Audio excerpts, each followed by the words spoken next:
அப்புறம் இருந்து படிப்படியாக வளர்ந்து பெரிய தொழில் பெரிய லெவலில் இருக்கிறவங்க இருக்காங்க. நமக்கு ஒரு அடையாளம். இது ஒரு நேரம் டிரைவர்னா அப்படியே ஒரு மாதிரி பார்த்தாங்க காலம் போய் உங்களோட செயல்பாடுகளின் மூலம் டிரைவர்னா இப்போ எல்லாரும் ஒரு அண்ணாந்து பார்க்குற அளவுக்கு நீங்கள் கொண்டு வந்து செயல்பாடுகள்லாம் உண்மையிலே ரொம்ப பார்க்கக்கூடியது. அதுக்கு அந்த ரவிரஜினி இவங்கெல்லாம் வந்து ரவிரஜினியை சொல்லணும்னா அவங்க அண்ணன் கவிதை சுப்பிரமணியன் இவங்கெல்லாம் 50 வயசு கடந்ததுக்கப்புறம் இளைஞர் இயக்கம் அம்பேத்கர் இளைஞர் இயக்கம்னு போட்டு எப்படியோ செயல்படணும், இளைஞர்களை போல செயல்பட்டு இருந்தாங்க.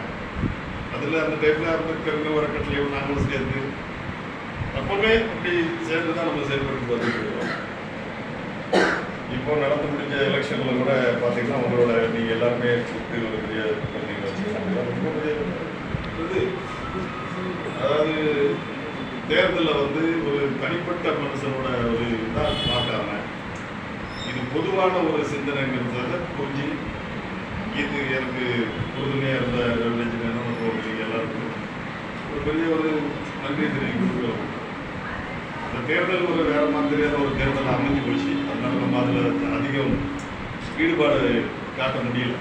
அதனால தான் நாம அப்படியே அந்த மாதிரி ஒரு இது ஒரு சின்ன வந்து உங்களோட பகிர்ந்துக்கணும்னு ஆசைப்படுறேன். நீங்கள் அனுமதிச்சா நாம் இப்படி செயல்படுறோம். எதையோ ஒரு கோல் ஒரு ஆம்பிஷனை நோக்கி ஒரு தீர்மானத்தை நோக்கி நம்ம செயல்படுறோம். அது என்னங்கிறத சரியா நம்ம வந்து நம்மளோட மைண்டை சரியா ஃப்ரேம் பண்ண தெரியாம ஏதோ அவங்க பண்றாங்க, நம்ம செயல்படுறீங்க. உங்களை பார்த்து இன்னொருத்தரும் ஆரம்பிச்சுட்டான், அவனை பார்த்து இன்னொருத்தர் ஆரம்பிக்கிறான். இது வந்து பார்த்தீங்கன்னா எதை நோக்கி போறாங்கன்னே தெரியல. இது ஆனால் எனக்கு ஒரு விஷயம் மட்டும் இது புரியுது. இந்த அமைப்புகள் ஒருத்தர் பார்த்து ஒருத்தர் பறையர் அகில இந்திய பறையர் சாம்ராஜ்யம், ஒருத்தர் அகில பாரத சாம்ராஜ்யம்,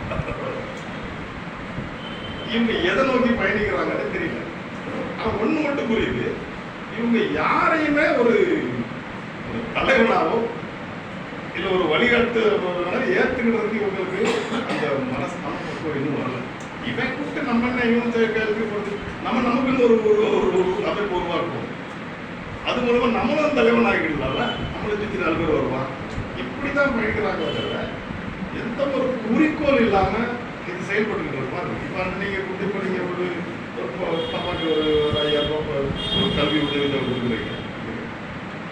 அப்போ இதே நம்மளும் இந்த வரிசையை சொல்லி ஒருத்தர் போட்டியாக தான் செய்யறாங்களே தவிர உண்மையான மனப்பான்மையா இந்த சமுதாயத்துக்கு உதவி செய்யணும், இந்த சமுதாயத்தில் கல்வி பெறுகிற அந்த குழந்தைங்களுக்கு உதவி பண்ணணுங்கிற என்ன நல்லெண்ணத்தில் செய்யறாங்களான்னு கேட்டா இல்லைன்னு தான் சொல்ல முடியும்.